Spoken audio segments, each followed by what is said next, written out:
right. Hello, everyone. Welcome back to Tabletop Worms. Tonight, we're going to be discussing Pathfinder Remastered rules, just kind of as a whole. Over the past, month and a half to 2 months or so, they've been really releasing the blog posts and kind of getting us going for the new remastered rules that are going to be coming out. So we're going to be discussing that. Off-screen husband is going to be off-screen tonight. He's working on things around the house. So we are joined by fellow Worm Shades Corvid. His link is in the screen over here. And we'll just go ahead and get started. So hello, everyone, from YouTube and TikTok and Twitch. So... all right, let's go ahead and get started. So, I guess the first blog post was Ancestries? I think it was. I know it doesn't really matter much, and that's just going to be quick. Yeah, no, that's fair. Ancestries is pretty straightforward. So just getting right into it, I guess. So this will be for player core 1. We are showing that we're going to first ancestors will be getting dwarf, elf, gnome, goblin, halfling, human, leshy, and orc. The two big new things there being leshy and orc coming to core. Yes, that is huge, especially the orc. And I really like leshies. I have a player that plays a leshy, and they are a fun little race. Yeah, I like a lot of the art form. Yes. One of my personal favorites. Yeah, I like how they can be versatile, how they can either be, these little bipedal things, or they can literally, float in a jar kind of thing, if they really wanted to. The leshies, for people that don't know what the leshies look like. I love them. This is a super cute version of it. But orcs is really interesting, and they probably did that so they could do the half-orc thing. And if you're going to have half-orc with orc feats in it, might as well just bring it all in, combined with the fact the license is called Orc. I think it's also a nod towards that. Yes, absolutely. Yeah, I think that's also a nod towards that. That would make complete sense. And the next big thing is we're also going to be getting universal heritages in the core book. Mm-hmm. That's a change compared to the original core rule book. Yes, because the universal heritages were in Player Core 2, correct? Advanced Player's Guide. Advanced Player's Guide, thank you. I keep calling it Player Core 2 for some reason. And then, of course, character, and then, we've gotten more and more universal heritages, but I want to say that was the first one. Yeah, that probably would make sense. Because they had some races before then, but then they took those from other books and put them into the Advanced Players. If I remember correctly. There's some new ones, and there's some they're expanding on it, and then there's other books that expand on it, like there's the Character's Guide, or the Ancestry Character Guide, or something like that. Yeah. So moving to said universal heritages, looks like we're beginning the Nephilim and the Changeling, and along with the Varian, the Dramar, and then an unnamed one that's completely new, looking at it. But to cover that, Nephilim is basically combining Tiefling and ASMR into one universal heritage. That's right. For two specific reasons. One, to get away from the OGL, and two, it was a lot of mechanical overlap. Yeah, and that does make sense. I mean, if you think about it on a basic scale, ASMR are children of... I don't know if Pathfinder lists it this way, but if you go on a basic scale, ASMR are children of Celestials, and Tieflings are children of devils, and they're basically exactly the same, just on different spectrums. Yeah, exactly. Right, so those are the general, and the fiends is the general on the other side of the spectrum. Exactly. So, and it's give you more freedom to flavor for you. Like, you can make yourself pure Tiefling still, or pure ASMR. It can actually be something that kind of rides in the middle, it looks like. Some of the details we've seen so far. Right. Though this isn't something means you're like the child of. It could mean you're an ancestor. Someone made a deal with one of these things in the past, and the magic carried over, or you could have been exposed, or a family could have been exposed to celestial or fiendish, quote unquote, magical radiation.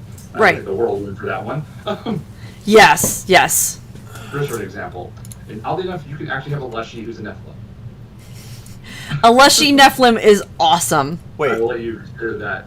Yes. A Leshy, like the little plant person, and Nephilim as in the is it the ancestral background or what is it's that? The ancestry, yeah. It's You can- universal heritage. Oh, heritage. You do have limits on them. Like you can't have a beastkin leshy. Yeah. Okay. Because of the exact wording of the mechanics. Because leshies are not humanoid. Mm-hmm. No one does not care for humanoid. Beastkin does. Ah, okay, that makes sense. Moving over to changeling, not to be mixed up with Eberron's changeling. Yes, yes. Changelings, another universal heritage. Their mothers are hags. Yes, that is the big change there, is that their mothers are hags and not doppelgangers, Yes. as they are in So, D&D. Without going into full detail, the naming convention for the two are very similar, in my opinion. Yes, naming convention is similar, but otherwise they are completely different beings. Though Yeah. technically the idea of it being the changeling coming from a hag is closer to mythological lore, just about all worldwide. Yeah, that is because what the hags will usually do is they actually eat the children of the people that are around them. Then they will rebirth the child usually within 3 days and then return it back to their parents and when they come of age they actually turn into hags. Usually they look exactly like the previous hag. He's the D&D lore guy. That's not D&D lore. That's actually just mythology. Oh, it is? Oh. I'm talking nothing about D&D lore. Oh, okay. We're talking about Galarian. The 3D thing was oddly Pacific. I did not know that part. The D&D changeling, it's changelings' children. If the parent, they always breed the changeling, but when they're born, they always look like the other parent, and as babies. Yes. And then they change to a changeling. Exactly. Yeah, from puberty-ish. And that carries over to Everin. This name probably sounds completely new, and is the half-human. Mm-hmm. Sorry, the half-elf. The half-elf, yep. Which they were followed by the Dromar, Dromaar, which is the half-orc. Yes. And it's not very clear in the blog, but if you look into the comments of that blog post, it is simply confirmed that it looks like those are now universal heritages as well. They're not locked to human, though most are human-based. Right. Yeah, because, I mean, it makes sense that most of them would be human-based. Humans are pretty much, everywhere. So, but, let's say you wanted to have your half-elf, half-orc. Go for it. It's kind of taking what was flavor text box, going, if you want to do this in your game, go ahead and do it. And now they're just saying, okay, we're just going to make this universal. Exactly. Might as well make it official, right? Yeah. Yeah. And I think that covers everything we know about ancestries so far without getting to, the mechanics. Yeah, and I can't really find the Ancestries blog post, but that's fine. Oh, I found, a forum post that talks about it, so. I have it open, and it's pretty much covered everything. Yeah, that sounds about right. Player 4, 1, and then the versatile heritages. Yeah. Cool. Yeah. And then there's a hint of another one. Some people are speculating a half dragon type thing. Half dragon might actually work if they don't do half dwarf. Yeah, but looking at it from the said post that they're referencing, it's suggesting that might be coming in player 4 2. Ah, okay. Again, all suggested and speculation, nothing solid. Yeah, that makes sense. And she mentioned the dwarf, because I earlier had said a guess that it might be a half dwarf. Yeah, and honestly, a half dwarf would be kind of fun. That's the one thing you don't see in other games. Literally every other fantasy world, be it a video game or otherwise, you don't see half dwarfs. The one exception being Dark Sun. Yes, the one exception being Dark Sun, and if I remember correctly, it's not a good thing. No, Dark Sun has a lot of baggage, heavy underlying under slavery, from my understanding. Yes, it very much is. The half dwarves in that one are unpaid interns. So let's move on. Yes. So next up on that list was, because there's the ancestries as a whole. It's next on the list.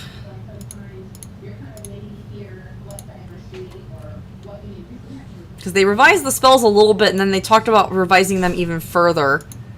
So let's jump to the spells, because I think that's going to be better lead into the wizard anyways. Yeah, I like that. And the spell one came out before the wizard anyways.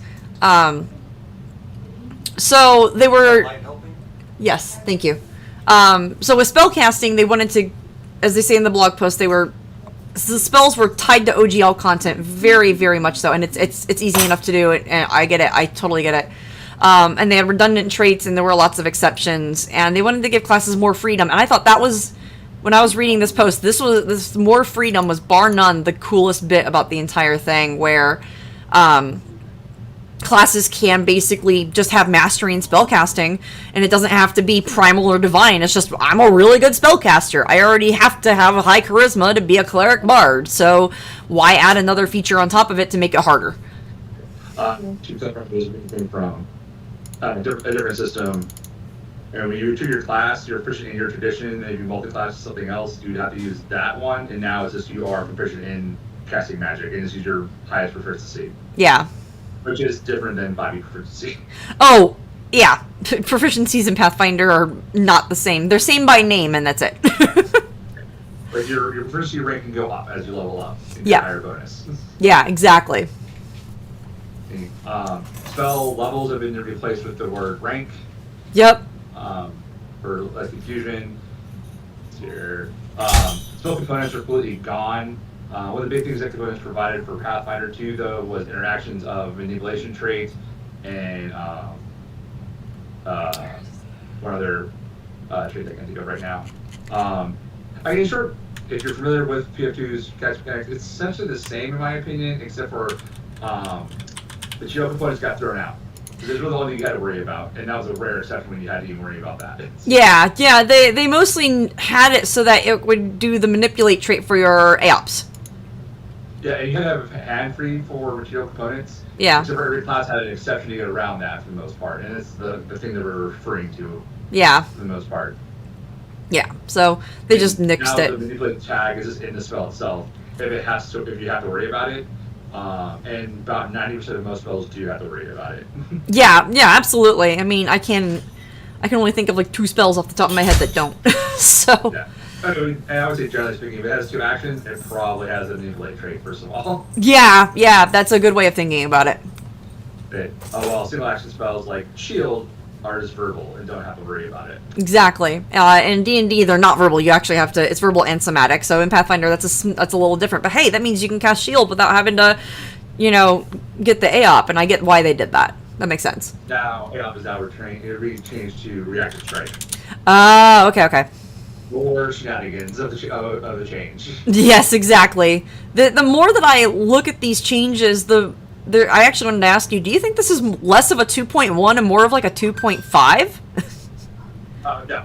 I think it's still more of a 2.2. 2.2, okay. 2.2 makes more sense then. Yeah. I know it seems like a weird little place to put it. One, that's how they're kind of saying it, and for the most part, I get it. So some of the changes are obviously orc. Some of the other changes, I think there was going to come down the lines in 1 or 2 more erratas. Okay. And they've kind of said that as much. Okay, that makes sense. But with the separating of the book, the core book into 2 core books, I think allowed them to just, if we're going to reprint everything, we can rewrite stuff. Yeah. Getting to that, so there's more going on than just spell renaming. Mm-hmm. They're also reimagining how they did some of the spells. Like, for example, Acid Splash is becoming Caustic Blast. Yes. And it had a weird splash mechanic looking off the splash word, which they've completely changed or got rid of that. Yes. Sure. Now it's just like a small area effect, a 5 foot burst. Yes, and I like that a lot, because to me that makes just significantly more sense. So spells got smushed together, like light and dancing lights are now the same spell. Yeah, because I get that. I can get that from a player perspective and a simplification perspective. Read Aura got some clarity to it. It works a little better now, in my opinion. Like, first of all, it can just be, so you had detect magic and you had read Aura. And originally you had like detect magic and then figure out what in the room might be magic. Mm-hmm. Yes or no is what it is. Yes. Read Aura is now you look at the object and you can tell if it's magical or not, specifically. Yeah, so it buffs it, but then you get rid of a cantrip, and that's great, because if they're redundant, then why, Yeah. Both of them still exist, but Reaura is just now better. Because originally, to use Reaura, you had that kind of knew something was magical. Now Reaura is yes, this is magical. Yes. Yeah, you can and confirm also it. gives you a bonus to identify magic now. Yes. And I like how at heightened you can do 10 objects and then any number of objects, but it's also a cantrip, so you can technically do it as much as you want. Yeah. One of my kids had to do weird shenanigans, and this is me as the game master, like, how do I know somebody's option real? Like, well, you could literally walk 30 feet, ping again, and see if it has changed. Exactly. Yeah, so it's like you're just a walking radar. Ping, Yeah, ping. it's like, because at high levels you can start to take what kind of magic is. Though that's going to be another interesting thing now. So spell schools are gone. Yes. We're talking about conjuration, Yes. enchantment, operation, etc., etc. So that's definitely going to cause detect magic higher level stuff to change as well, which we have not seen yet. Yeah, and that is those change in spell, removing the spell schools as in like the elemental kind of schools and making it more, here's a list of stuff, here's a curriculum of spells that you know based on what you're doing. I love that. I love that so much, and Chris loves it too. Yeah. Off-screen husband, as soon as he heard civic wizardry, he was like, I will play this class.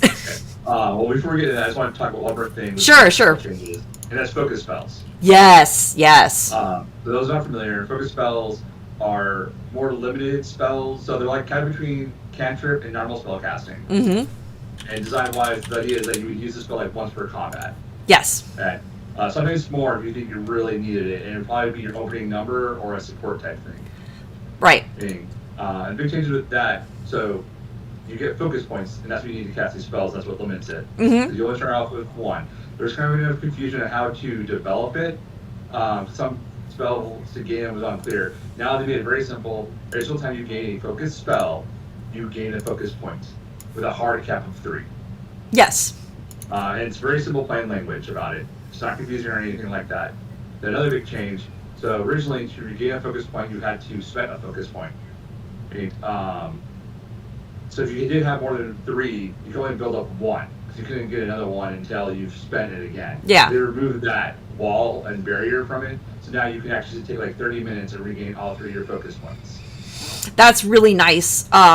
It's kind of funny that they're doing it this way, because anybody that's keeping track of the D&D 1 stuff or 5.5, they're doing the exact opposite. Basically, if you have nothing, you only get 1. Whereas now Paizo's like, you can just get all 3. Yeah, you still have the earning, you still have the 5 fees, and then they've also confirmed every class that uses focus points, or just about every class that uses focus points. So I'm not sure if this includes the monk, the focus, or the champion, because they're weird, they're a little different when it comes to the focus spells. But there will be feats to where you can gain points faster. Like instead of having to do 30 minutes to get all 3 back, you can do it just in 10 minutes. Yeah. And I like that. I like that a lot. So that can happen, it'll just be a fee cost. And to clarify for those coming from 5e, you get feats, different feats, but you get feats at every level. Yes. Pretty much. Yes. And that's something that I know they're not going to change in these books. But that's my own personal thing, is instead of calling like ancestry feats, like instead of calling it ancestry feats, skill feats, and class feats, it should be like class features, skill feats, that's fine. And then like ancestry abilities. Like they could rename those. I understand. I mean, it's a double-edged sword, because one, you're adding more language, Yeah. but on the other hand, you're adding more clarity in a way. Yeah. I mean, I get it. That's more for Chris's sake, because the fact that all of them are written as feats, his brain just goes, no. You should just focus on class. Yeah. Yeah, Just focus on class. Yeah. Skills will come later. I agree. Yeah. But I get it, because in Starfinder, we have the exact same thing going on. In my opinion, it's real lobby on this, but like envoys have improvisations, and operatives have specializations, and fighters have fighting styles or something else. And I'm like, it's the same thing. Yeah. They're all feats. Yeah. They're all class feats. It's the same thing. Like, no, these are completely different from each other. Like, no, they're not. Yeah. No, I get both sides of the conversation, so I get it. So that said, I will want to cover one thing too for people coming from another system. All the classes have their baseline powers, Yes. that you will get no matter what. Yeah. And then on top of that, you get to pick extra features as you level up. Maybe we'll talk more about that later, because that gets into multi-classing stuff. Which I guess will take us to Wizard. Yes. I never played Wizard in Pathfinder so far. I haven't played, I've only DM'd. But I just really, really like this whole notion of school curriculum instead of just like schools of magic.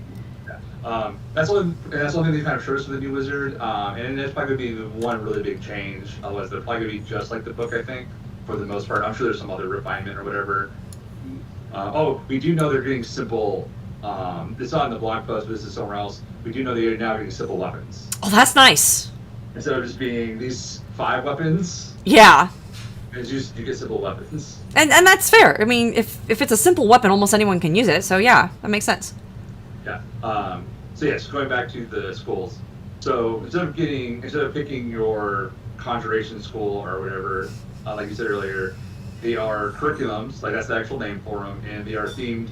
Like so, in the blog post we see School of Battle, Magic, and Civil Wizardry, and they give some sample spells: Fireball for battle magic, Resist Energy, Weapon Storm, True Target, and the like. I think True Target is the new name for the other aiming spell.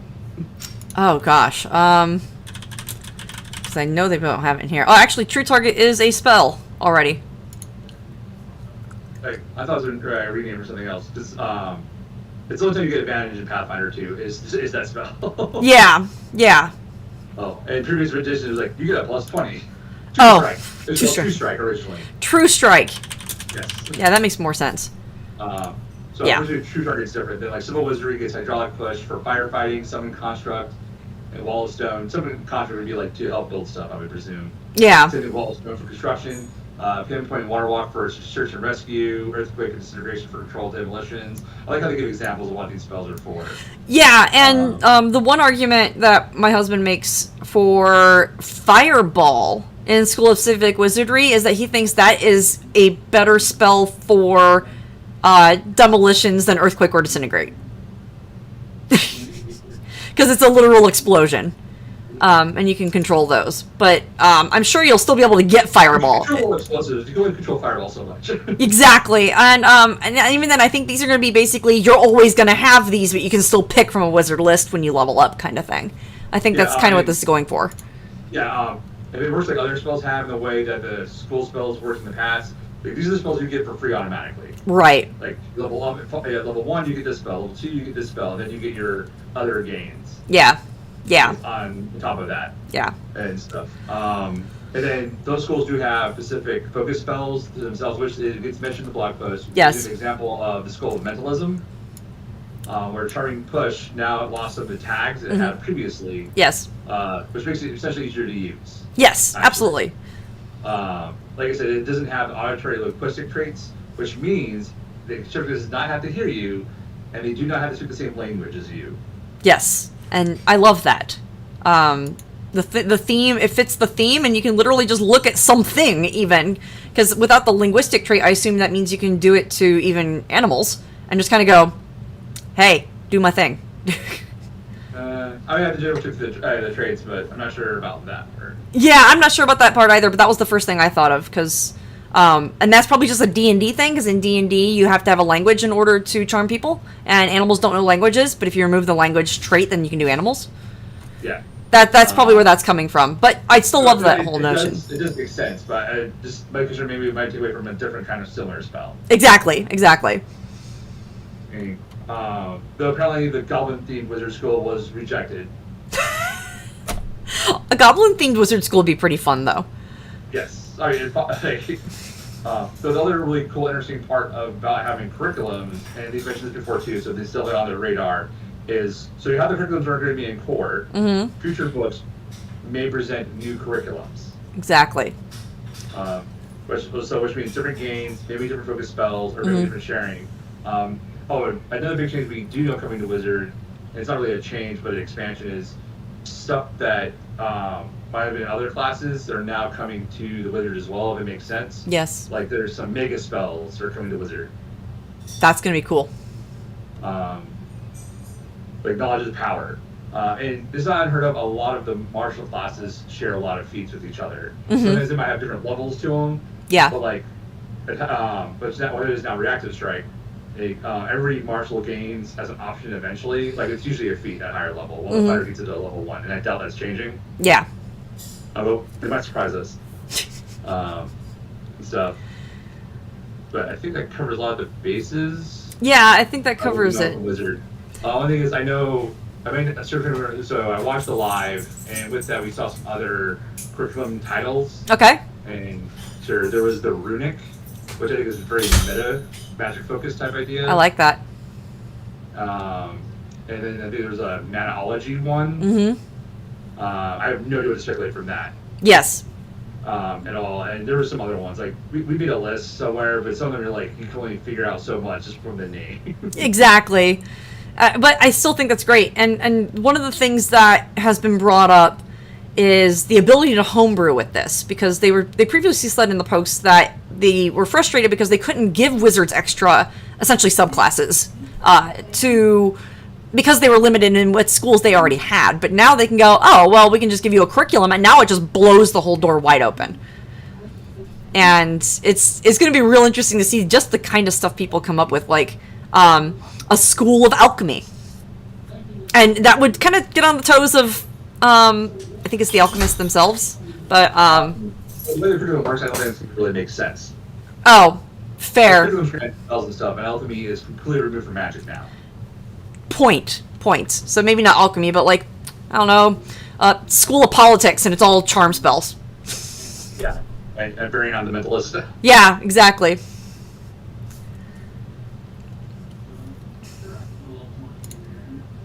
Do this. Which I guess brings us to Ranger. Yes, Ranger. So this one, Ranger is interesting because Ranger's good in this game. It's so good. So the three takeaways I would say, just to highlight real quick, and then we can break it down further, is one, so Core Ranger had no magic originally. Okay. Advanced Player's Guide introduced Warden spells. Mm-hmm. So if you wanted to actually go back to when Ranger had magic, because 1E did, along with like 3.5. I know 5E does too, to a certain limited extent. Mm-hmm. And, so they introduced Warden spells. Now they're going to be part of Core, and it's slightly done. They're slightly changing it, but it's basically making the magic gain more proficient. Yes. Or faster. If you choose it, it's still an option. It's not, and I don't think it's going to be one of their core features. I think it's going to be a feat you have to take, and then you just take more feats. Yeah. And I can understand that. They're also changing Ranger Expertise and Masterful Hunter, which basically just takes your DCs and increases it for one, and then for the other it increases everything to Master. They're probably just going to tack on Spell DC. That's all they need to do. And I think it's pretty much what they said. Yeah. Snares is being completely removed as an option for the Ranger. Yeah. And I think the snares themselves are going to get a rework because they're going to be completely removed, and they're going to they'll be removed from the class.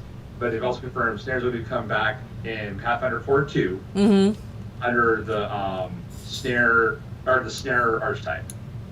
Oh, so they're making a full archetype for it. Okay. Yeah, that already actually exists now. Oh, it does? Okay. Yes. But obviously this one will oversee that one, and yeah, they're getting retooled a little bit. I think they explained the reason why this change is that the snare option was kind of the most limited. It was rarely picked. Yeah, and that's fair. And the reason why, and I know this pretty well because I've had players try to pick it and try to use it, is unless you're playing a game where the player's called an ambusher, which is actually a rarity in most of these games, they don't really have a chance to utilize them, at least not to high levels where you can actually like drop them as one action. Right. And then you probably still need someone in your party, or variant, or certain fighter builds that can redirect people into them. Yes.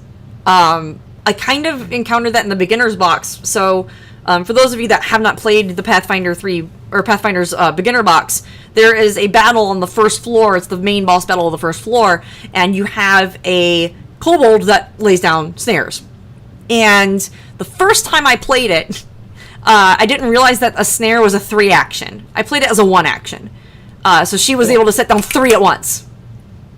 For her, I thought it was a 1 or 2 action. It's a 3. It's a full 3. Yeah. So when I played that, I was like, oh, this is cool. But realizing it's actually a 3 action, all of that makes sense. Because eventually, not for the creature, but for the ranger, you can eventually build to be able to do it in like 1 action. Yeah. Yeah. I know it is. like every time I think I run the box, the players just set the trap off, and as soon as they do, I have her lay down the traps. Yeah. Once you were like, oh, there's danger afoot. Right. So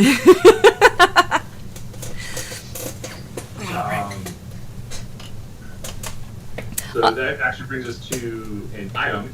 Oh, okay. So crossbows kind of suck in Pathfinder too. I'm not gonna lie. Oh, I actually did not know that. I mean, I do not think they're as bad as people think they are. And the big thing is is the reload problem, especially the heavy crossbow. Because it's reload 1. Okay. For the normal crossbow, and then the heavy crossbow is reload 2. Ooh, okay. Yeah, and they didn't have anything on them like deadly like bows do. Oh, sure. Okay, that makes sense. Which it looks like, because they have that excerpt on the blog post, that has not really changed. Yes, heavy crossbow, 1d10 damage, 120 feet. The range is ridiculous. And reload of 2 in 2 hands. Normal crossbow, 1d8. But what they did here, though, is crossbows now have their own weapon speciality. Yes. Which does bleed damage.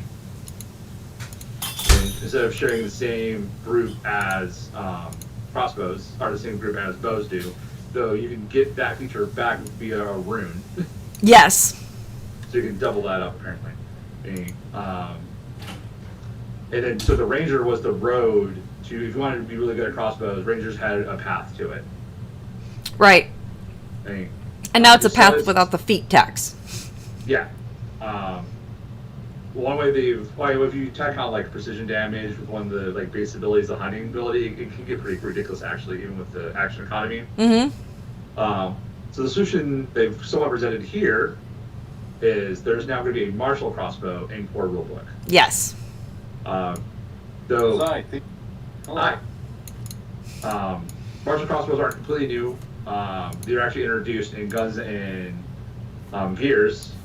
Partially, if you don't want to have a gun in your game, you can use crossbows with gunslingers instead. Yeah. Yeah. This new bow is called the Arbalist. It is martial. Sir, trying to think, it's on here. It's a martial weapon. Okay, it is not an advanced weapon. I just want to make sure about that. And it's and it does 1d12. No, sorry, it's 1d10 damage. But it has the backstabber trait. Yes. And we were joined by someone else in our Discord, Ornatorial Cleric, but they have seemed to have left. So if you'd like to come back and have a Pathfinder chit chat with us, please do. But it's also reload 1. Yes. 1d10 damage. Yes. So, they made some significant changes to it, and hopefully that actually makes the crossbow a little bit more amenable to people. They also did adjust the crossbow ace feat that raiders can take. Because that was the feat that really made crossbows better, and now it just makes them better, but in a different way. Right. Yeah, it's actually the head right here. Your deep understanding of the crossbow allows you to reload efficiently while moving yourself out of the line of return fire. Either create a diversion or take cover, then interact to reload. As normal, you must meet the requirements to take cover. You must be prone, benefiting from cover, or near a feature that allows you to take cover. Yes. So essentially, you can reload while taking cover, or creating a diversion if you're trying to snipe. Yeah. Yeah. Exactly. So yeah. And for clarity, take cover is an action you can take to improve your cover, or if you're something that's too small to provide cover, you can use take cover to get cover. Yep. If it's big enough. But that was probably slightly confusing. Yeah, for those of you that aren't used to Pathfinder, they have a lot of things that we do in D&D that are just simple rolls actually have rules. And so the DMs don't have to be like, oh, I don't know what to do with this. They can just point at something and go, oh, okay. Take cover is one of them. In D&D, we call it hide. Yeah. I just want to be clear, though, you don't need to take cover to get the benefit of cover right. All the time. Right. This is like a 2-foot wall that may not provide cover would provide cover with take cover. Exactly. Or you can improve that cover. Like, oh, I'm being a +4, I can take cover, or I'm being a +2, I'll take cover and now it's a +4 till the beginning of my next turn. Yep. Yep. It's a very cool bonus. Yeah, and as I mentioned though, if you do take cover, then you can hide sometimes too. Yeah. And hide is another separate action. It's really cool. I love the separate actions, but that's me. So yeah, I like that they did that. I like that they're trying to just kind of make it just a little bit more streamlined, a little bit more seamless. And I like that they now. The stuff is. Yeah, and I like that they made a martial crossbow just to be like, well, instead of changing crossbows as a whole, let's just make a new crossbow. So that's just one in core. I have a feeling in Player Core 2 might bring back more martial crossbows. Or again, you just can tap into guns and gears, because that's the big thing here. Until it's override by something else, everything that's come before works now. Yes. Yes. And Range of Elements was the first big book that's already kind of built to the Remastered. Mm-hmm. Yeah. That Rage of Elements was it's the first book that's just been like, nope, we're just going to work with it and you'll figure it out. Yeah. Well, they did drop a PDF to go with it. Yes. Yes, they did. Translate some things. Like, that's where we found out a lot of the renamings was like ability modifier is now attribute modifier. Oh, that is something too. So instead of having 10 as your base, and then that is a +0, and 12 is your +1. Mm-hmm. It's just now going to be the ability scores, or it's not going to be the bonus. Right, and I like that. That's just an archaic trait that's kind of a holdover from early tabletop gaming, and just getting rid of that as a whole and just having it be the modifiers is just lovely.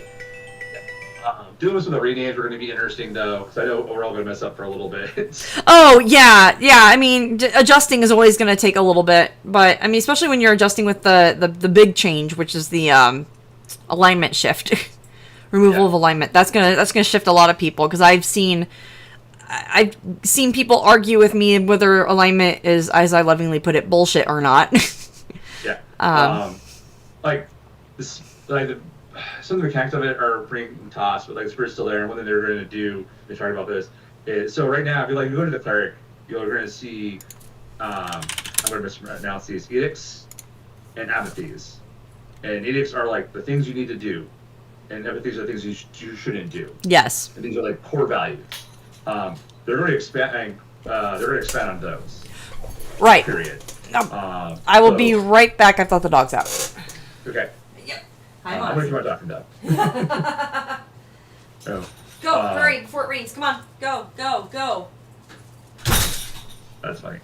So that isn't apply to clerics. We're going to do like creatures in the books are going to have edicts and emissaries as well to be your guidelines on how those creatures should act, how they should deal with a situation, instead of just being, this creature is evil, this creature is good. Exactly. But you'll have, and it's really interesting to see what they put down like for wolves. Yeah, it will be interesting to see what they put down for some of the less intelligent monsters. Yeah. That's really like the motivation and stuff. Yeah. So, with that said, I have the list for me. I'm just going to go through some of the stuff that's been renamed. So it's your ability modifiers. That would be attribute modifier, ability score, no longer exists. The Abyss is now the Outer Rifts. Mm-hmm. Aqua in the language is now Thalassic. Yeah, I pronounced it Thalassic, but you're probably right. Attack opportunity is now Reactive Strike. I welcome this change a lot, actually, because it's a lot. That makes a lot more sense. Yeah. Urin is now Suran. Yes. And that was the language of air, if I'm right. Yeah, Oron, I believe, is the language, yes. Yeah. Azer is Muncher. I believe those are the fire dwarves. Yes, those are. And it says, see page 13. City of Ras is Medina Media. I don't know how... they need a pronunciation guide for some of these, and I like it. I actually have it up on the screen for everybody to look at. Yeah, that's a great one. Yeah, counteract level is now counteract rank. That just goes with the spell change. Yes. So I believe they also changed how countering spell works a little bit too. Darkwood is Duskwood. Sustain a spells is now called Sustain. Mm-hmm. And it works with some other mechanics now, more straightforward. Like, it now interacts with some non-magic stuff. Yes. But it's basically the same. You Yeah. spend action to obtain something. Yeah, exactly. divine ability is divine attributes. Yep. And that's just like, what's your caster ability score? Exactly. And so instead of ability score, they're calling it attribute because, again, getting away from the OGL. So now going into genies. The genie is now Jathum. Such a great name, Jathum. Okay. Ifrit is Afrit, which actually steals the name from the half, the universal heritage. Yeah, and I just sit there, and every time I see Ifrit, I think of Final Fantasy. We all do. Off-footed is now off guard. That makes sense, and I love it. Focus spell component is now locus. Okay. Well, it's interact with focus spells essentially. Yeah, that makes sense. It looks like Afrit is Narari. Yeah. So they just basically are saying, well, we're just changing what Ifrit is, and that's going to throw some people off. Yeah. Ignin, that's the language of fire, is now Pyric. Mm-hmm. Janny is now Jan. Simply Jan. Yeah. She's one of my favorite drag queens, I'm sorry. Berid is now Theoden. Mm-hmm. Those are the water genies? Yes, those are the water genies, yes. Material plane is now just the universe. That's perfect. Not to be mistaken with the multiverses. Yes, exactly. And Malfit is now delightful little skips. Yes. Yes. Which are now apparently bat-looking. Yes, they are adorable. I have to go find them. They were like one of the cutest things I saw, and I was like, oh my gosh, they are so freaking cute. This little scab destroying half the city. Yeah. I am dangerous. I am the anger. You will hate me. Meta Magic is now called Spell Shape. Yes. That's actually a really good name for it. It is. Mithril is now Dawn Silver. Yeah, okay. Negative energy is this now. Oh, the negative plane, and this is actually going to apply to energy as well. Oh no, sorry. This is negative energy is now called Void. Yes. Negative energy plane is called the Void. Positive energy is now called Vitality, with the positive energy plane becoming Creation's Forge. They really should have just said the Vitality. I get it. I kind of agree to go with the Void, but Creation's Forge is actually a common nickname that you referred to it before as. Oh, okay. That makes more sense. They're just pulling from their own lore. Got it. Yeah, that makes sense. Where, like, if you've gone to some of the old player maps, you would see, like, positive energy play, parentheses, Creation's Forge. Okay. Okay. I'm feeling that's the same with the Void as well. Got it. Okay, so it's just an old nickname that they're making official now. Yeah, like if you look through the old player books, Yeah. like I said, it would come up. Shadow Plane is called the Netherworld. Okay. Back to the genies. Shaitin is now Jabali, Mm-hmm. which I believe are the middle one, like all 4 elements or something. Yeah, we'll go ahead and do a quick search for that. Not that. Pathfinder. There we go. Race of genies resembling humanoids. Entire span of elemental planes. Yeah. Yep. And spell level has been replaced with spell rank, which we mentioned earlier. Sustained spell / activation is now sustain. Yeah. And as we mentioned earlier, it's all kind of combined into one thing now. Right. Terran, the language is now Petran. Okay. I will have to note that. Yeah.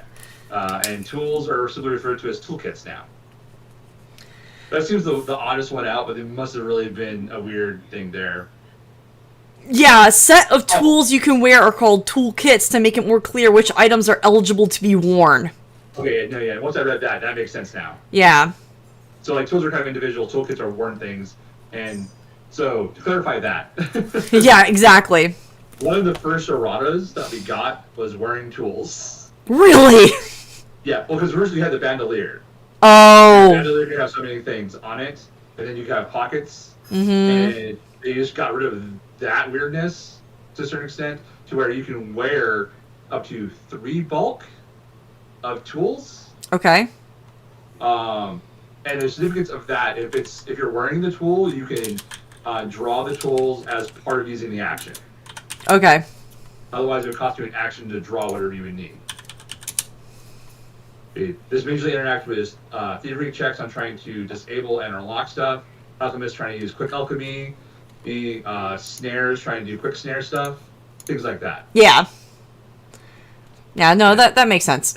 Or if you're going to use battle medicine, you have to be wearing your healer's kit. Yeah. And I'm realizing now that, like, I'm working on a dwarf lore video, and I just got, like, the main script kind of, like, written out, like, crudely with AI. Like, I found all the stuff, threw it the AI and said, hey, write the base script and I'll fix it up. I'm realizing I should probably wait until after the remaster comes out. I mean, lore-wise, it's probably not going to change too much, especially when you have helms.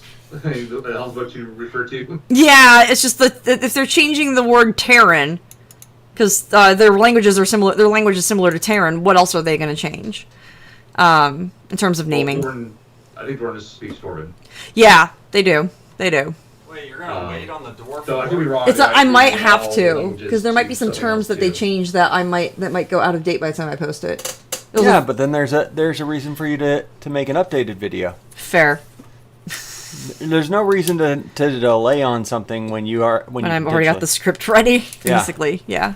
Hi there, Shades. Hey there, chat. Off-screen husband is still off-screen. Hi there, y'all. Still fixing the shower valve. If y'all aren't on the Discord, get in the Discord. And if you guys are not following Shades, you guys need to follow him. He's a great guy. He's been with us since basically almost the start of the channel, and he is basically the entire reason we have any knowledge about Pathfinder. That is very true. Anyway, I gotta get back to it. So that breaks down to you that you're wearing tools you can use so quickly. If it's not being worn, it's a draw action, aka action. And if you want to not carry it directly and count your weight, you put it in your backpack, which is 2 actions to get anything out of that. Yeah. Okay, sorry. Brain was completely taken off track by off-screen husband. We're just kind of going over some of the changes to see that are not in the blog post, but are in the preview PDF. Oh, in the preview PDF. Yes, where I have up here. Yes. Yeah. Yeah. So you just went through attribute list, right? Yeah. Well, I literally went down the replacement concept list. Yeah, I've already got that. Yeah. We talked about attribute boosts a little bit with that. Okay, so and it's something to be clear in the blog. I can't believe I got about this too. So ancestry ability boosts are suggestions now, Mm-hmm. and including the flaw. And if you don't want to deal with that, you can just get 2 free boosts. Right, and that makes that so much easier. Yeah, and it's not an optional rule. I'm just very, very clear. This is not an optional rule. This is core rule. Right. And I know, GMs and tables are free to do whatever you want. But I want to say this is very explicit from Paizo that this is not meant to be like an alternative. Like you can roll dice instead if your GM so chooses. No, this is supposed to be a base option. Yes. And I know some tables will say no to it. And in the Starfinder Discord, there's someone that talks about this all the time. Of course, they talk about it a little bit too much. Like I agree with you, and it's a semi-red flag potentially if someone does ban it. But it's like you need to calm down a little bit. Yeah. Like you gotta see where it's kind of, going. But yeah, now at least you can go, okay, well, now I can basically be guaranteed to have it. It's kind of like what D&D's doing with their feats, where feats were optional, and now it's like, no, their feats are a thing. Yeah. And with that change also means you can take an attribute flaw if you want to, but there's no mechanical gain, like there was in the very first couple of ratas of Core Book. Oh, I thought that if you took a flaw, you could get an extra boost. That has been removed. Okay. So you can take a flaw if you want to for flavor, but you gain no benefit from it mechanically. Okay. That I'm not a big fan of that, but at the same time, I get why they're doing it. So, yeah. I mean, now that you just take 2 free boosts with and ignore the flaw altogether that you would get. Yeah. I think there's no need for it. Yeah. And that makes sense. It invites min-maxers. Though the one who argue with this goes like, well, the other one invites min-maxers already. I'm like, they're literally gaining what humans can already do. Yeah. And it wasn't that big of an advantage already. Yeah, I mean, that extra boost is... can have a 4 in charisma. With the amount of boost that you get in Pathfinder, it's not that big of a deal. Yeah. Yeah. Alignment. Okay, so we touched on Edicts and Anthem a little bit while you're walking the dogs. Yeah. Essentially, they're just going to add Edicts and to like almost all the creatures and all of the ones that exist now, they're going to expand upon. Mm-hmm. So yeah, coming to Charmers your knowledge, that's an example. So that takes us to Unholy holy, and sanctified. Yes. So the stuff that is like super corrupt or super good, like angels will probably be carrying this, fiends will be carrying this. Yes. Are going to have holy, unholy traits. Yes. And then sanctification is basically what allows your players to carry this as well, or your player characters. Yes. And apparently it's going to be a choice. Yes, and I like that. I like that you could theoretically have an unholy cleric. I mean, that's just so good. And I like that. Oh, go ahead. Yeah, once you choose that, it's going to affect any kind of spell that has like the sanctified trait. Mm-hmm. Mm-hmm. So if you're sanctified holy, every spell connected that now becomes holy or unholy as appropriate. Yes, exactly. And I like that. I like that a lot. I also like that holy and unholy are both strong and weak to each other. Yeah. And now as far as damage, that seems to be clearly replaced with a new damage type called spirit damage. Yes. So yeah, spirit damage directly affecting the spiritual essence of a creature. Spirit damage can damage a target projecting its consciousness or possessing another creature, even if the target body is elsewhere. There it is. The possessed creature isn't harmed by the blast. Spirit damage doesn't harm creatures that have no spirit, such as constructs. Many effects that deal spirit damage also have the sanctified, holy, or unholy trait. Yes. And I like that, because that means that it lets you separate out, like, oh, well, they took, damage from their HP, which means they're bleeding. No, they might just be going a little insane. Yeah, and they said it's going to replace all the alignment damage, and then on to places that this kind of damage was appropriate, but not maybe alignment damage would have been appropriate. Excuse me for just one moment, everyone. Off-screen husband asked me to come over and see him real quick. What, babe? So fast change rules, and we don't need to worry about that. Dedication Come on! feats. Nelly!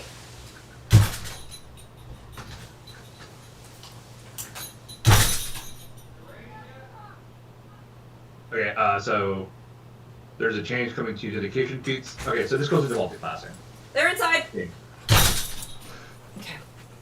So, the way multi-classing works, so instead of just taking a level in a new class, you keep your class, you just don't take a class feat and take the dedication feat instead, which then unlocks you with a whole new set of class feats you can take as you level up. But a key thing about dedication feats is once you take a dedication, you have to take related feat to the dedication 2 more times before you can take another dedication. And they're just rolling that.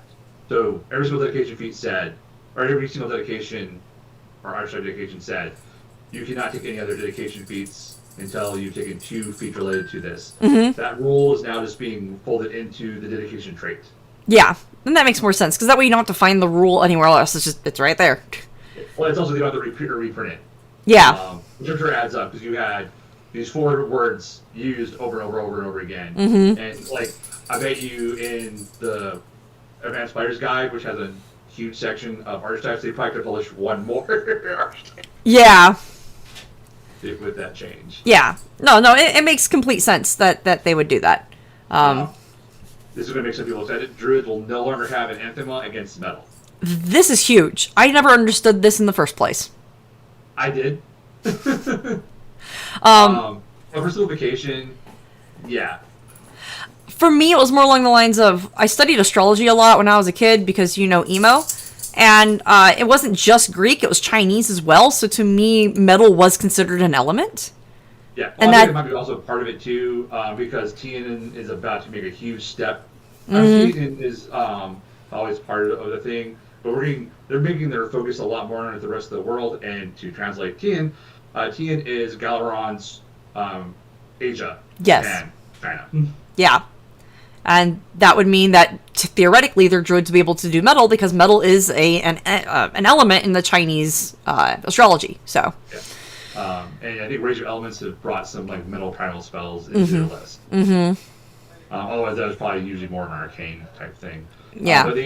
And with that, there's 2 other things I'll say. So the Druid secret language is now called Wild Song. Which I like. Good name. And then basically all Druids will have this base anathema now.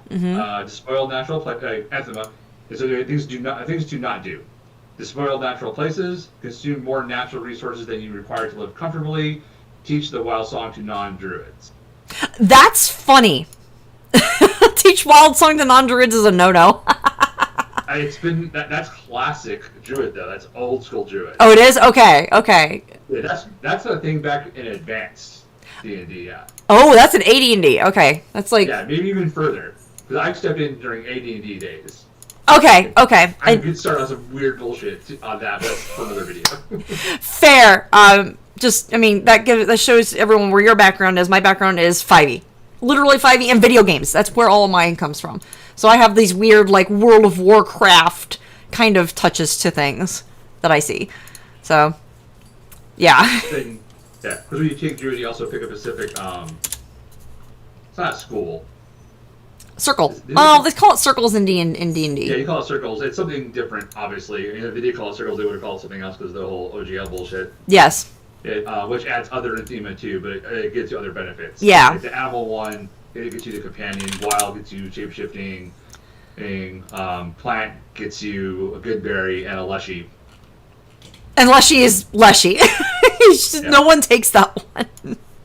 I've taken it. Oh, you have? Oh, okay. I looked at it and I was like, ooh. Well, good berry is awesome. And if you want familiar, Fair. If you want familiar if you want easy familiar, though you can also just take the feat and get the familiar too. I have this notorious concept I haven't played yet where I want to play a Leshy Druid with a Leshy familiar, and that's my wife. I love that. I actually like that a lot. And to answer, it's Druidic Order. That's what you were thinking. Yes, Druidic Order. Thank you. You're welcome. So sustain, dismiss. We've essentially talked about this. Like sustain is they simplify sustain, and their dismiss is becoming actual action. It was kind of an explained thing, and now I think they're making an actual official mechanic. Okay. That makes sense. Originally, it was like there's a line here. If this spell has sustain or something else, you can dismiss it as an action. Yeah. And it was just like stated somewhere. Now they're going to be it's like a proper special action. And then it was like, here, now you can dismiss it. Done. You can just check back to that term. Yeah. And just to give you all an idea real quick, this is this kind of stuff we're going to be dealing with. We live in the whole DFW complex. I won't say where, but yeah. We're getting some storms. So if this drops out, just letting you know. Roger that. So spell rank we've talked about, skull removal we've talked about it. So yeah, if you read this document weeks ago, you already would have noticed about some of the stuff that we talked about. Mm-hmm. Here they mentioned the wizard changes. Yep. Spell slots. Oh yeah, so you get a spell slot just for your curriculum spell. Yeah. Yeah. Which is exactly how it worked before, actually. Oh, it is? Okay, they're just renaming it for curriculum instead of everything else. Yeah, like if you're the conjuring school, you get a spell slot just for conjuring. Yeah, yeah. Actually, we have a sample. School of Mentalism. We talked about this. Yes, we did. Yes, we did. So cantrips, daze, and figment. First level spells, Dazzling Colors, Sleep, Sure Strike. I believe you pick one of these. Yeah, that would make the most sense. Ooh, it started When raining. you level up. Second, Illusionary Creature is Super 5. Do not sleep on Illusionary Creature. It's actually a really fun spell. Oh, really? It's basically summoning for illusionists. Ah, see, I love, like, my husband loves illusion stuff, and by proxy, I do too. I'm just not as creative with it as he is. So, that's great. Yeah, you just basically make it what it looks like, and then it has like a standard set of rules. Yeah. That's a Until big you spell. disbelieve it, it does mental damage. Really? Yeah. That's cool. That's like 3.5 psionics, but we can talk about that another day. Yeah. I mean, I always explain it. I was like, oh yeah, you take like 7 slashing damage, and afterwards, when you like forget you realize what it is. Like, actually, that was mental damage the whole time. Yeah, exactly.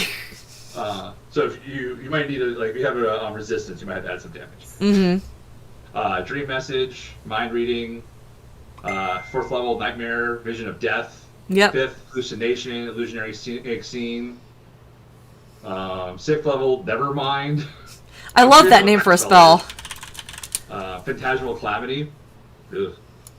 7th project image, warp mind. 8th disappearance, uncontrollable dance.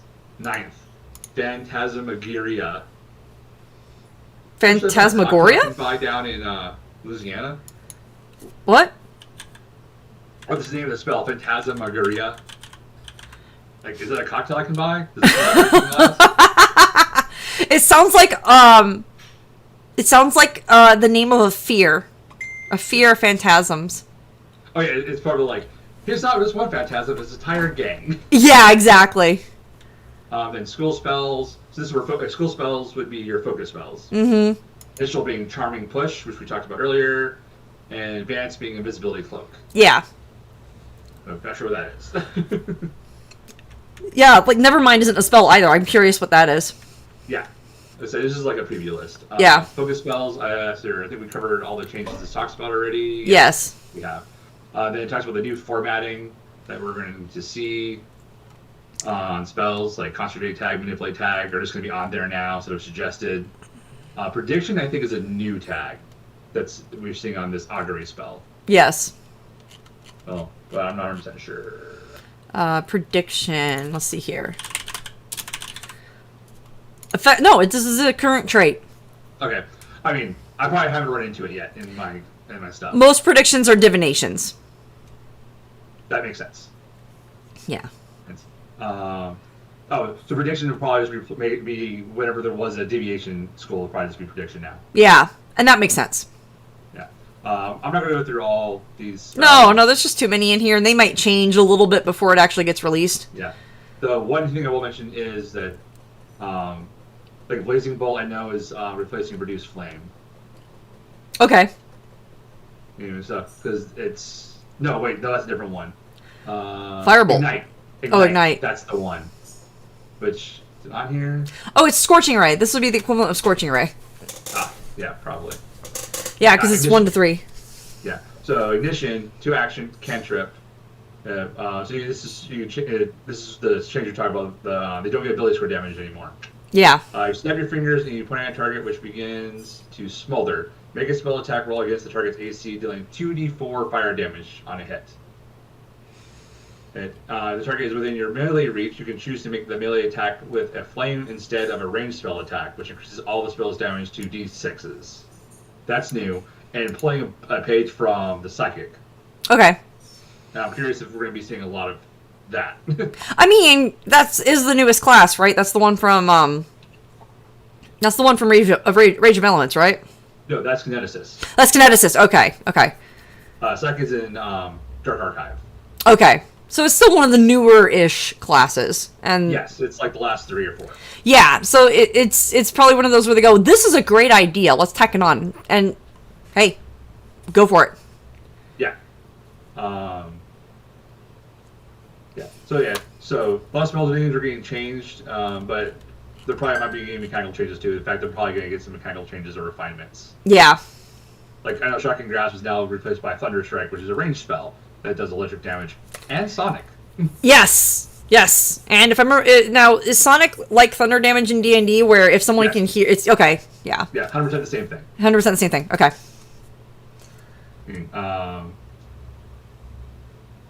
Yeah, it covers just about everything that we know so far. Okay. Other thing I know we mentioned in chat that is like Rogue is going to be a sneak attack will now be available to not sneak attack. That's the thing I'm wondering about. So we know rogues are going to get martial weapon proficiencies. Yes. But I don't know how that's going to interact with sneak attack yet. Well, I mean, that just means they have to update sneak attack, and they haven't shown the preview for rogues yet. They're kind of the fact that they did wizard first is kind of funny, but I get why they did it because they did the spells. Yeah, I think that's 100% in because one, they've been talking about it. It's probably one of the more straightforward changes. Mm-hmm. Like, I think that's the only real change happening to wizard is curriculum. Yeah, and then Ranger was the next one they decided to roll out, which means that was a pretty straightforward one. They even said Ranger was straightforward. Yeah. Actually, going through this document, talismans are getting a little bit of a buff, I believe, in general. Some of those is because of the way some spells they've interacted with are changing. Mm-hmm. Like Potency Crystal now has a higher level version to it. Okay. So Potency Crystal was the temporary magic weapon. Okay. And and now there's going to be Greater Potency Crystal and Major Potency Crystal. And that's great. Which I think will allow you to do some interesting things. Because I've had secondary weapons that I'll toss a Potency Crystal on. Yeah. I don't need you to have full runes. That's expensive. But this'll do. Yeah. Oh, look. something's flying. I'm a melee character. Let me put this potency crystal on my javelin. Yeah, and given that a potency crystal is 4 gold, I get that. Now, the major potency crystal, that's expensive. I don't know how gold flow is in Pathfinder in comparison to D&D. Level 9, 150 gold pieces is cheap. Okay, what about 15? I mean, 1,300. it's like, will you be the level 15 one? Yeah. That's probably also relatively cheap. Okay. I Yeah. mean, to really compare, I would pull up the runes. Oh! Also, I think, I'm not 100% sure, but I think we're going to get level by level. Chart is going up a little bit. Yeah, okay. Not by much, but I think there's going to be somewhat of an increase. Okay, that makes sense. Because I think there's been a little bit. I think they even mentioned that they kind of undervalued gold a little bit. Yes. Sure. Yeah. And I know they're saying they're going to refine how to attach them a little bit. So creatures are getting a little bit of a change to some of the base mechanics. Actually, that's something I do want to talk about. Mm-hmm. So let's talk about here about change shape. Dysfunctional did you previous versions were automatically there to below or some other creature abilities in Genie stat block.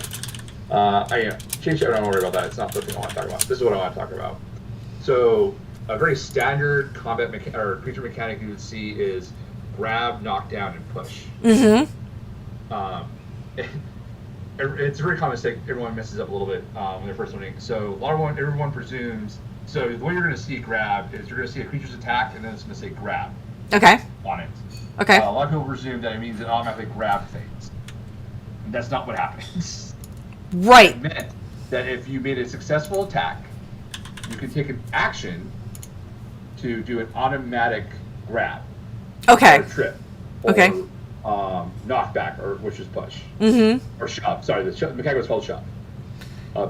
So that part was true. Like, it wasn't an automatic success, but it still cost you an action. Yes. And it's like, and then part of that too is there's an improved version of all those, which are free. Okay. So improved grab would be like if you had an improved grab, you made an attack, grab's automatic afterwards. Mm-hmm.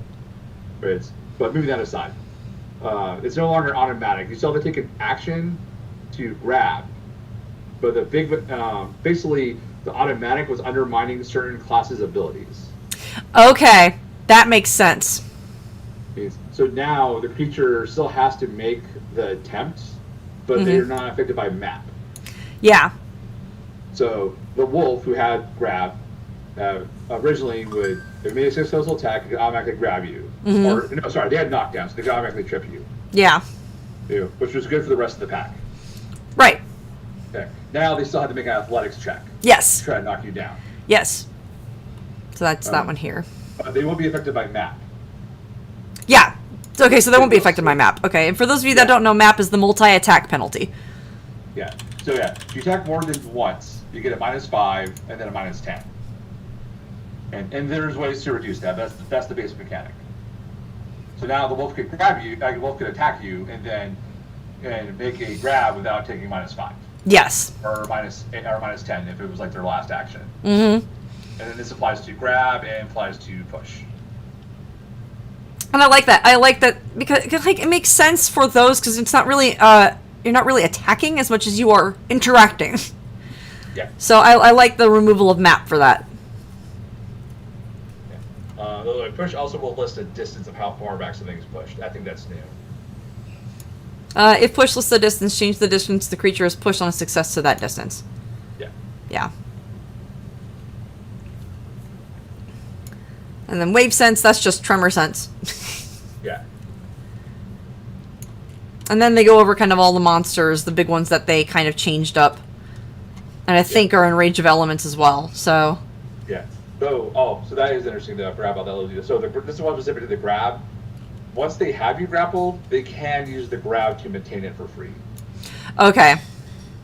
It's just they have the roll to make the initial grab attempt. Got it. That makes sense, so that you can still use your ability, and then after that, it's like, nah. Yeah. And a key fact to that is grab only lasts till the end of your next turn if you don't maintain it. Yeah. And that's good. I like that too. That works very well.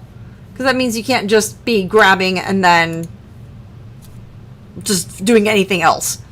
Yeah. Yeah. Then it shows all the different genies. Jathum, the Jabali, the Phaedon, the Ifrit, which are still cool looking as hell. Yeah. And that's basically it out of the PDF. Yeah. And sure, I don't think I have any other rumors or side things stated yet. Though we're supposed to get a live on Friday, but I think it's Starfinder 2nd Edition stuff. Yeah, it looked like it was Starfinder stuff, which we can always cover on a different day, because Starfinder 2nd Edition is still dripping, so to speak. It's releasing everything slowly. So. Well, they're being very translucent with what they're doing, which I think is really, really good. For the most part, and also we get some initial feedback and make some tweaks. Yeah. Before we get to the final product, which we know they're doing, because like we saw some changes to Soldier already. Right. Right. With it, so the general pushback from Soldier has not been positive from the community at large. At least the people who've been playing Starfinder 1. Oh, okay, that's fair. Yeah. So this is the Starfinder. I mean, I haven't played Starfinder 1. We still have the box to open. It might be fun to do a thing where if they make a beginner's box for Starfinder 2nd Edition, which I expect they will. Yeah, I have a feeling we're also going to get a new beginner box for Pathfinder 2 in the future. I do too. And I think it'd be really fun to kind of compare and contrast the differences. Especially for Starfinder 2nd Edition and Starfinder 1st Edition. Because if they're going to make Starfinder 2nd Edition actually backwards compatible with Pathfinder 2nd Edition... That's interesting. It's going to be very, very hard to do, but it'll be very interesting. I mean, going off the core thing, I think it's going to work for the most part. It's just the key things you have to keep in mind is, I wish they wouldn't say 100% compatible, because I think it's very much a misnomer of what's going to happen. Yeah.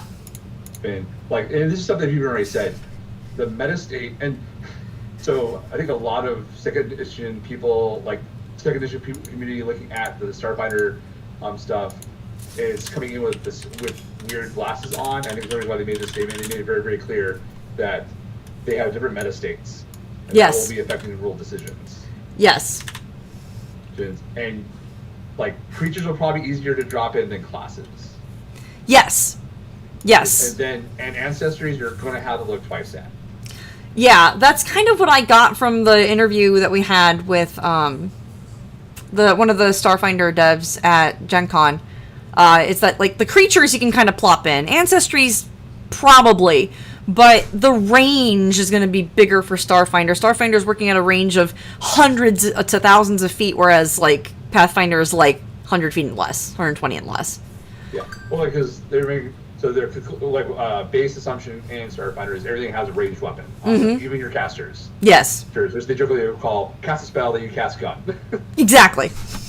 And so flight is going to be much more easier to get access to. Yes. Which is something that Starfinder 1st Edition already does compared to Pathfinder 1st Edition. Flight's a level, and even in PF2, flight's level 7 before you even start considering that shit. Yeah, whereas in Starfinder it's so much earlier. It's level 1 to level 3. Yeah. Yeah. You start interacting with the stuff. Exactly. Wait, what are we talking about? Well, we're done with the Pathfinder stuff, and they brought up Starfinder, so because they were talking about how on Friday they have lives, and this Friday they're probably going to do Starfinder. Nice. So we're just kind of going over Starfinder. And today they also dropped the Mystic field test.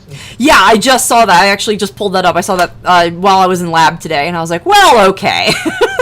So so again, it's first 5 levels like they did with Soldier, 2 connections, breakdown about what their thoughts and what they're planning to do with it, and a larger preview of spells for Starfinder. Yeah. Go figure, caster class. Of course, they're going to have a couple spells. Yeah. I just love how Starfinder 2nd Edition that's coming out from our interview that we had on the floor, how he was saying that they're going to make it fully integratable, where you can literally basically take a Pathfinder 2nd Edition character with the remasters, and if you wanted to, you could drop them straight into Starfinder. You could take the soldier from Starfinder, which I think is so cool.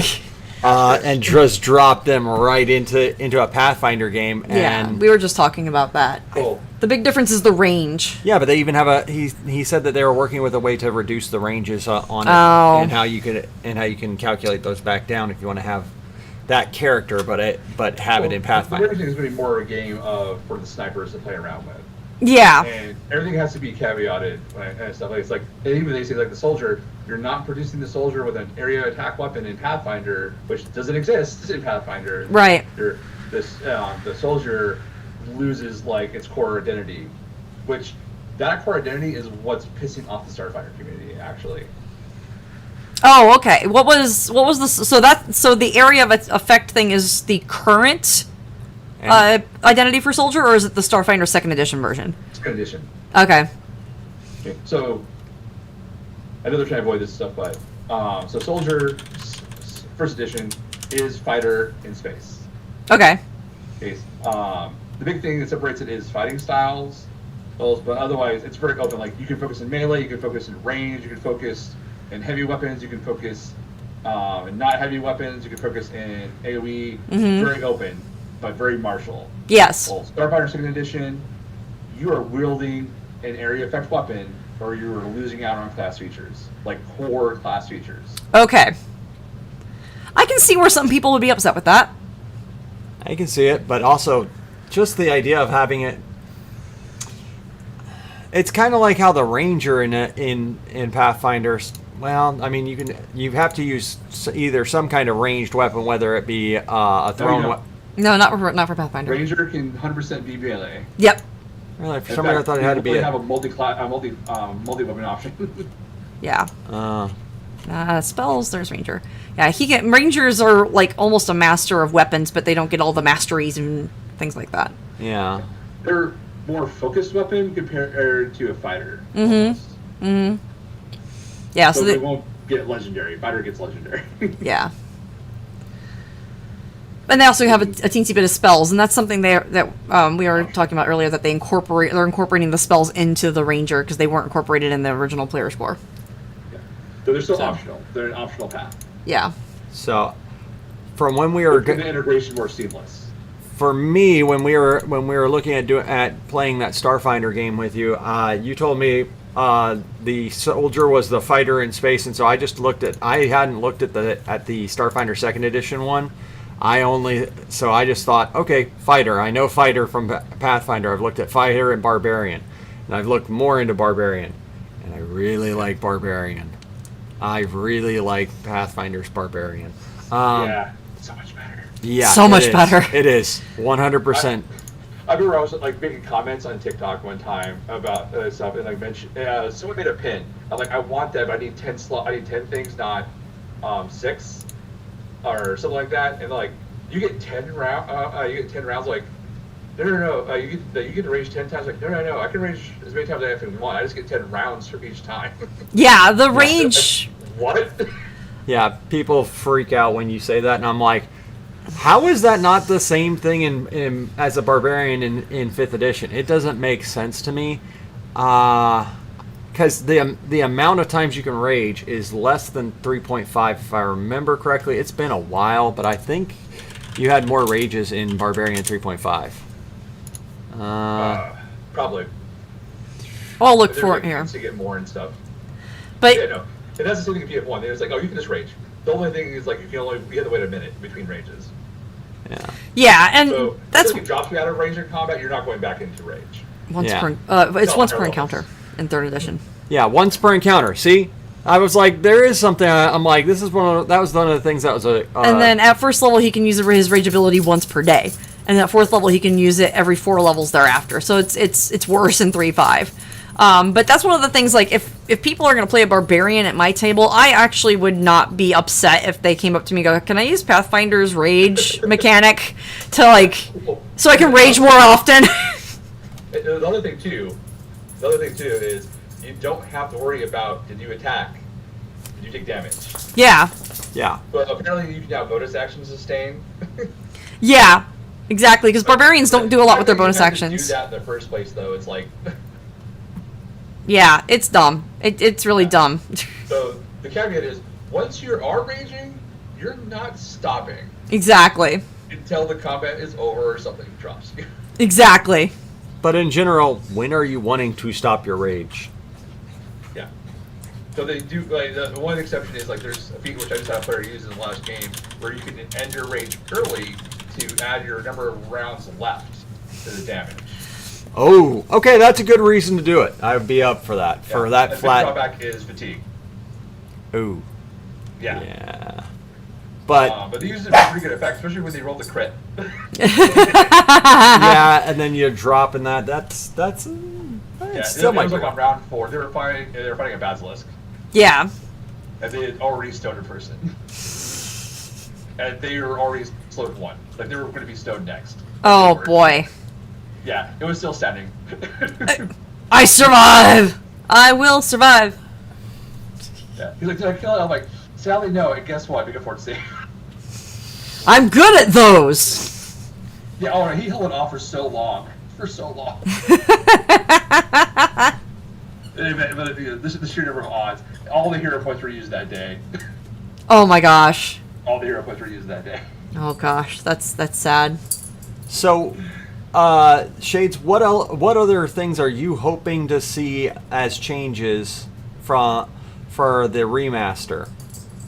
Is there anything that's sticking out to you that you can think of that is still hanging on from the old OGL stuff that you think they might be changing, or do you think there's things in classes that stick out to you that's like, hey, I would like to see this changed?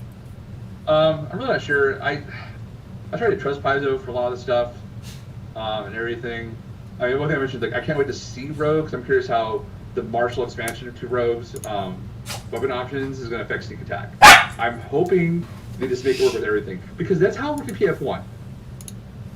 Yeah. Actually, like, one of my favorite players I ever played was a Tengu with a great sword who was sneak attacking with it. Yeah. That's amazing. Shenanigans. That's amazing.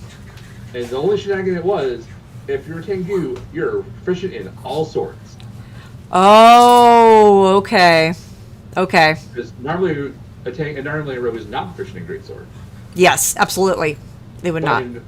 But in first edition Pathfinder, if something was flat-footed, you have sneak attack, and that's it. It's like, hi, I'm or sorry. Well, no, Tengu aren't like Kenku. They can actually talk normally. So you'd be like, Yes, they're also taller. oh, okay. They're medium-sized creatures. Yes, okay. Well, I thought Kenku, I think, can be either or. But yeah, no, it's the whole notion of with my big weapon. Yeah, I would flavor like doing tumbles by using a sword as like a weight. That's actually really good. I like that. That's very good. It was just hilarious to be like, so I just take my great sword, I aim for your kidney, sneak attack, and then I proceed to roll all the d6s. How many d6s was the greatsword? 3? 2. 2, just 2. Okay. Yeah. Okay. Then just, so plus my sneak attack, 3d6. Yes. 1. Yes. Okay. Yeah. It was a fun time. It was indeed then, fun. Yeah, but I'm like, I can't rebuild this character if I wanted to. Sadness.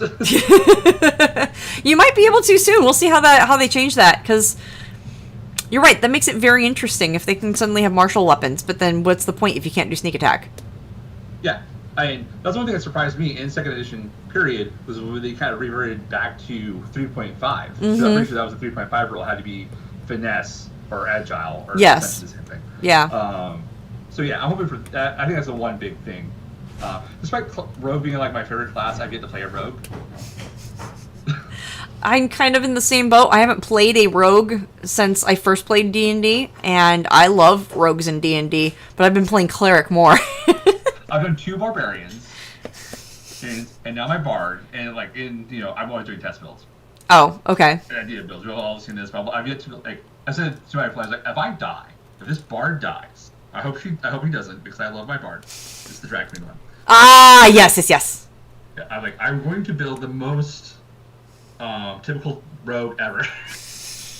You mean like super edgy, only wears black?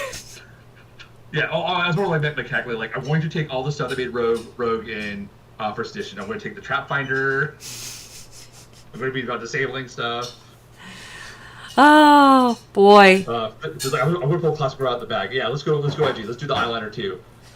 I say that, and I'll probably end up with my magician idea instead that I have. A magician rogue is fantastic.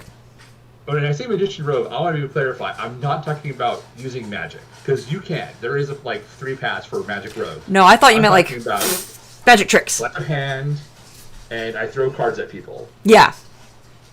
Is this your card? Sneak attack. I see that your card is a king. Yeah.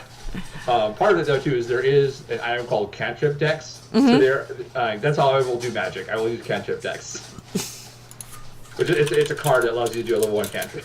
Oh, okay. Yeah, it's like light.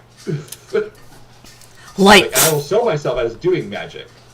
Like I'll even take skills in Arcana and call, and I can identify stuff. Yes. I just can't cast any actual magic. You think I do that? Yes. But you can't tell because cards. Yeah. Yeah. It'd be hilarious. I kind of wanted to play the character in Strength of a Thousands, but I don't think the character would work in the long run. As funny as the idea is, because you kind of need to have magic eventually for that whole thing. Yeah. No, that makes sense. Yeah. That makes sense. Like, can you cast magic? Like, yeah. Kinda, yeah. Kinda. Now, for the party of friends and stuff, it'd be hilarious. Yes, yes. With friends where it doesn't matter and you have shenanigans, yes, absolutely. That's me and Chaos Zork. No, I can't cast Fireball. But I will throw a card into your chest and you're not going to like it. And I'm not joking, that is a feat, actually. What is the name of the feat? It's technically a Pathfinder Society only feat, but I'm pretty sure I can talk to most GMs to allow it. Ah, okay. It's like Tofi something. It's a fighting style, technically, so I have to go into like a stance. Ah, okay. Once I'm in that stance, I can use cards as daggers or darts. Ah, okay. Darts have less damage, but they have more range. Okay. The dagger, I can use in melee combat. Got it.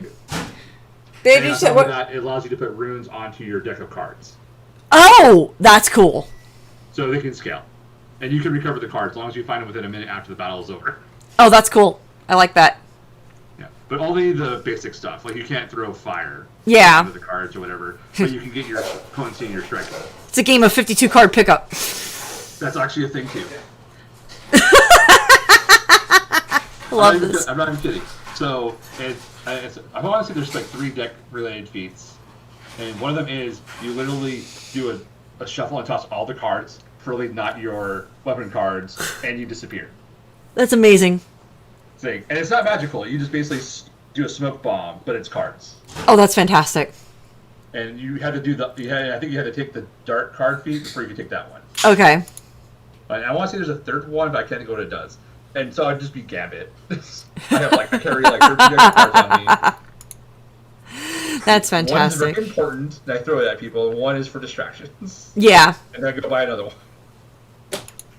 Yep. No, that's fair. All right. Well, it's approaching 10 o'clock your time. 9. Oh, is it not? Yeah. Duh. My brain. I was thinking 2 hours ahead.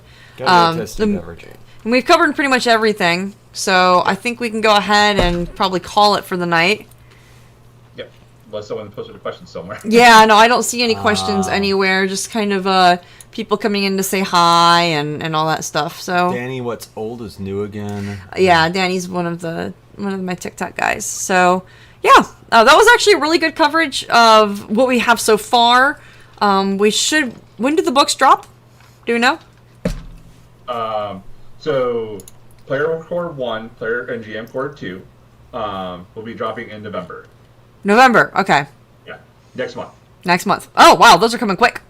Yeah, and if you are interested in the Starfinder playtest, I would suggest picking those up. Okay. Yeah, I will pick them up anyways. Yeah. I know we just said that Starfinder will be a completely separate book, and it will be when it's published. Mm-hmm. Starfinder will be completely enclosed. You'll have to buy that book if you want to play it. Yeah. But for the playtest, instead of repeating information, they will be referencing Pathfinder Remastered. And then, though before that playtest comes out, we'll be getting Player Core 2. Yeah. And Monster Core. God, why didn't they just call it Mystery Core? I do not understand. Monster Core will be coming out February? That sounds right. Yeah. That sounds sure right. It's not January? I think I heard something about January. I want to say I think it's February. Though I think Monster Core might have been pushed back 1 month. Oh yeah, yeah. I'm excited for that, but again, I'm a Pokedex, so Yeah, he likes the monsters. I'm looking forward to the core books because then I can just go, all right, this is the new core. Let's see what we have, and just kind of go from there. So actually, before you go, I will say this. So we do know that Player Core 1 will not have Champion or Alchemist. That will be in Player Core 2. Interesting. okay. I understand. I understand Alchemist Champion. A lot of people are so used to playing, a paladin, so to speak. Yeah. Well, I mean, you can still pull from core rulebook. Right. I think the edicts for Champion is going to be right. a little more complicated. That's right. I mean, you're going to get ideas because of Cleric. Mm-hmm. But yeah. And then I know they're retooling Alchemy to a certain extent. Like, we're going to get some base Alchemy in Player Core 1, but more extension of that will be in Player Core 2. Yeah. But in exchange, we are getting Witch in Player Core 1. Yes, that's nice. I am excited for that. Have they haven't announced? They're definitely getting one of the bigger retools. Yeah, I was gonna say, I'm like, Witch is a class that I love the flavor on. I like and I actually love the cackles and everything like that. How they're definitely a support with a familiar, and I don't like pets in games on like that, but I like the theming and everything for it, kind of in a way like the Warlock of D&D, but a little different. And yes, they definitely need a retool. I think it just seemed very lackluster in what they were able to do. It's definitely getting a power boost. The one hint we've seen so far of that, though, is we know the Familiar is getting a big power boost, and basically their own action spell. Okay. So that'll be tied to your connection to your patron or whatever it's called. So the one thing that I'm concerned about that is, won't that potentially step on the toes of the? Isn't it the summoner, the one that has the dedicated pet? No. As someone who's played a summoner, no. Okay. I mean, it basically it's going to be a beefier thing. The Eidolon, yeah. The magical version of what the Ranger Animal Companion / Druid Animal Companions already do. Okay. Yeah, I was like, I just don't want to make sure that they don't end up muddying the waters between like the Ranger with their Beast Companion, the Eidolons for the Summoners, and the Witch's Familiar. There's actually a lot of crossover between classes, and I don't want people think there's not. There is actually a decent amount of crossover between classes. But no, Aedeon is a completely different beast because like you share actions with your Aedeon. Yeah. As a summoner, to a certain point that after more advanced levels, you actually start getting more actions overall.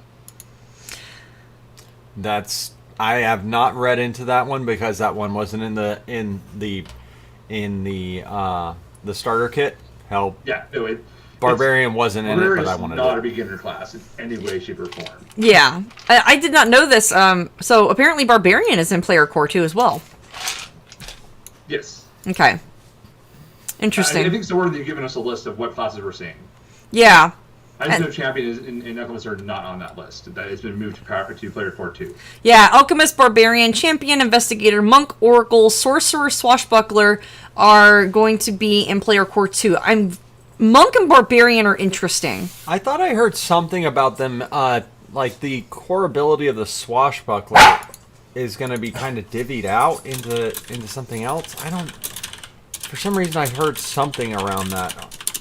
And it probably might have been on Dungeonpedia or something like that. One of the different podcasts I was listening to. I've been working and trying to figure stuff out, y'all. So don't listen to what I say. I'm just here to rant. So, yeah, that was. See, now I know. Player Core, GM Core, Player Core should be all the other ones. If I can open it up. There it goes. That's got all the fun. Did it have the druid in this one? Yes, the core, or the first core is gonna have druid. Okay. And we've also got a dog that's wanting our attention. Yeah, he got really good food today. Yeah. Oh, you you fed him? All 4 classes are returning, except for where they said that they are not. Yeah, exactly. And that's fine. I mean, at least there'll be 2 core rule books, and the idea is that they go together. It's just they're tweaking it accordingly. That makes sense. Yeah. All right. Well, I think we covered pretty much everything. We'll go ahead and end the stream tonight for now. Thank you, Shades, for joining us. You can find Shades at at their beacons up here at beacons / Shades Corvid, and you're found pretty much as Shades Corvid almost everywhere. Yes. Yes. So one exception is on Twitter. There's my personal account, and then my blog has a separate account. And I'm probably gonna be leaving Twitter soon, anyways, and going pure Blue Sky, where I'm just gonna be Shades Corporate. Yeah, and I also have a Blue Sky, so I feel you there. So yeah, thank you everyone for joining us tonight, and we hope that y'all have a great night. What's up, babe? Before we close this out, why don't we put his beacon down into the chats so that anyone can easily just select them. So you guys already did. Oh, did we? I did earlier, but I will go ahead and do it again. I can't do it in TikTok, but I can do it everywhere else. So give me just a moment, and I'll go ahead and do that. So y'all, Shades is a really great person. If y'all have not started following him, please do. Literally, they're very inspiring, and I love hearing your Pathfinder content and your new saber content. How's that going, by the way? How are you liking that weighted saber? The katana, I haven't used it too much because it is a different thing. What there was basically I have a 5-pound katana versus the usual 200, and it's dull, like it's alternate to using a mace, and it's wow. You feel it in your wrist, don't you? Arms. And it's probably gonna be a little bit before I move over to the 7-pound sword. And for those of you that have not but would like to, please come and join us everywhere we are found. We are found everywhere as Tabletop Worms. We have our Discord server where we are very active, Shades included. And we just have a fun time. We talk about tabletop games, talk about, pictures and memes. We are actual humans and not, just people online saying things. So, just come and join us and, have some fun with us worms and the dog, because that's the other thing I do on Fridays. So on Fridays at 3 o'clock, 3:30 Central Time, so 4:30 Pacific, and 1:30 flipped. Eastern is 4:30 and 1:30 Pacific. I will be playing games as my dog Monty, and right now she's going through Baldur's Gate as Warlock. So please join us. One more self-promotion, and then we can get out of here. Yes. I have a campaign of trying to get my TikTok followers up to 1,000 so I can do lives, and in doing so, every 100 followers I get, I will be offering games of Headshot the Rot on Tailspire. You do not have to have Tailspire, I can stream it to you. So it's a very fun BTT. Yes. Yeah, everybody that's currently on the chats, if y'all could hit him up on TikTok right now, jump over, hit his thing. Let's try and get him up to 1,000. I've been following for the details. Yeah. I have been following their channel for so long, and they are one of our original followers. So, yeah, y'all give them a. You got me with the drag queens. Yes. Yeah, and we got to get another drag queen build. I'm just. We've been very busy. I've had a couple of jobs, and there's lots on the table that we're trying to do. So. Just please bear with us. We're getting content out as quickly as we can, while also trying to not burn out. Yeah. So I get that. Yeah, and I think a lot of people understand that. So, especially when I deal with over 100 students. Over 100 students, and I work every day in a chem lab. That's not as hard as what he does, but it's very mentally taxing. Your emotional labor and your mental labor, I'm sure, are huge. It depends on which classes. There are some classes where I go, how do you not know how to do this? And some where I go, that's fair. Yeah. All right.